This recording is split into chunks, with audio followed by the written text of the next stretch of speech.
Crystal Star is one of the most frequently derided books in Star Wars Legends history, yet it actually has a special place in my heart. It's terrible, but I just love how weird it is. The Crystal Star features Waru, a being from another dimension, who wants nothing more than to return home. He was basically a large liquid mass covered in scales, and he could change his size wildly. He purported to be a healer and would allow people to swim inside of him. However, as our heroes learn at the end of the story, he had a much more nefarious purpose. The creature's circulation whirlpooled around a central point of darkness. It looked like a black hole and its accretion disk. Han wondered, could the black hole open a portal to another universe? Is that where Waru came from? And we learned that Waru could only return home by consuming beings. However, not just ordinary people, they had to be beings with incredible force power. "Luke, leave him to me," Waru said. "Leave him, and I will free you." "No," Leia cried. "Give him back to us. Why do you want him? He can help me return to my home." Waru's voice softened. "Won't you help me? You know what it is to miss your home. I can see that I've been away so very long." Waru's voice was so sad that Leia let herself drift closer, deeper. "How can we help you?" "Leia," Han tried to draw her back. "Don't listen. His power can help me open a portal." That's a quote directly from the book, which explains how Waru tried to consume Luke, and perhaps even Leia, in order to collect enough power to leave the dimension. How does this all work? Well, Waru apparently acquires energy to power his portal through the use of the anti-force. Another quote, "What did it want from us?" Leia asked. "Waru whispered to my brother," she thought, "and told him, tempted him. It was stranded," Luke said. His gaze was haunted. "It could only gain energy by annihilating the force of our universe with the anti-force of its own. Waru needed enough power to rip a path through space-time back to its own universe, like an electron and a positron, bring them together, and he clapped his hands together. Annihilation.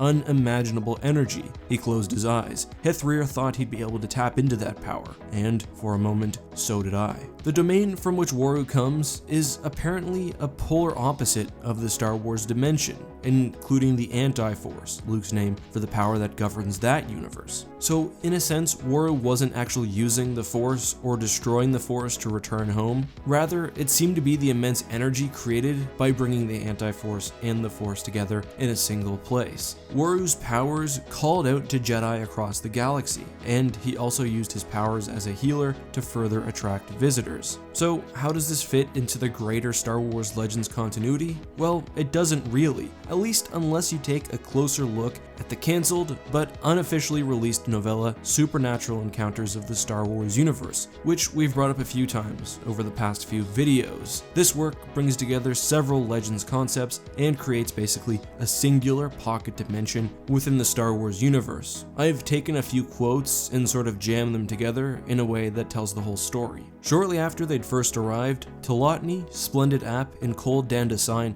created a hidden realm within and beyond the galaxy in which they would not easily be discovered. It was the dimension later referred to as Other Space, a dreamlike, surrealistic pocket dimension hidden behind real space. The gloomy, charcoaled canopy universe was touched with hints of a deep red glow, pinprick black stars, supernovas, and other rare celestial phenomenon that were scattered amongst the fewer standard variety suns, lending the dimension a truly alien feel. Though some came to call it Muspili, the realm of fire, and others the anti-force, it was named Elathurion in a long-forgotten language, which meant veiled fortress, beyond the reach of real space and the walls of hyperspace, and occluded by powerful spells. Cold Dandasine had envisioned contumacious new things to excite him, so that it became, over time, an even weirder and more hideous domain, forged in mockery of the galaxy. So, Waru's realm and the anti-force within it is the same as Other Space, which we've been recently talking about, and was basically somewhere for Cold Dandasine, one of the 4 extraordinarily powerful Bedlam spirits, to experiment. Upon a journey to Other Space in the novella, Waru and creatures like him are encountered by the protagonist. Now, of course, none of this is canon, and of course Star Wars Legends ended before this novella could be officially released, but it's interesting. Other Space is often described as the opposite of regular space, so having the anti-force within really makes sense. Having Waru and other strange and horrific creatures living there also helps explain why the Charon seem seemingly went mad. But I don't know, I'm curious to hear what you guys think. If you've read The Crystal Star, what's your opinion on the book? And do you like these really weird aspects of Star Wars? Let me know all of that and more down in the comments. Today's question comes from Matt Birch, who asks about Honegger during the Thrawn trilogy, and specifically the fact that the Empire was said to help clean up an ecological disaster. How does that make sense if the disaster purportedly happened during the Clone Wars? That's a good question, and it all comes down to the fact that back when Dark Force Rising and the rest of the Thrawn trilogy was released, no one really had any idea of what the Clone Wars would look like. I've done a whole video on this subject, which I'll try to remember to link above. But many assumed the Empire was fighting some sort of clone army. I believe the way it's been retconned is that the disaster happened before the end of the war, and then for some reason Vader returned afterwards. Personally, I think it would have been fine for the lore to just say that Vader lied about the source of the disaster, but I think this solution also works. Thank you for the question very much. If you guys have anything you'd like me to answer briefly at the end of one of my videos, leave the question down below with the hashtag AskEck. Thank you guys for tuning in. As always, if you enjoyed this video, make sure to give it a thumbs up, subscribe, and turn those notifications on for more. Until next time, this has been EckhartsLadder. May the Force be with you.